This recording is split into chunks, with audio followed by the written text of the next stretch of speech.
What do you do if you're going into a marriage and you find out that your soon-to-be spouse has hundreds of thousands of dollars in student debt, student loans, things like that? That's an issue that comes up a whole lot in a lot of these cases is student loans. Almost everybody's got a student loan these days, and student loans are often some of the biggest substantial debts right after a person's mortgage. So how do we handle those? If the debt was incurred prior to the marriage, it's going to be presumed to be a non-marital debt.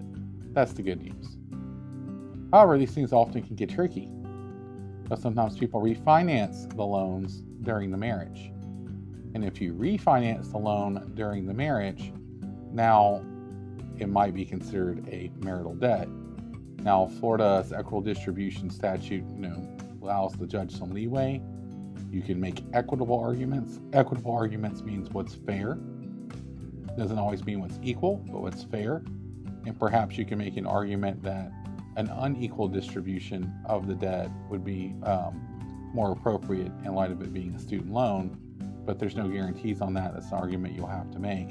So it's really critical when the debt's incurred. If your spouse decides to go back to school during the marriage and you take a student loan for that, then that's probably going to be a marital debt.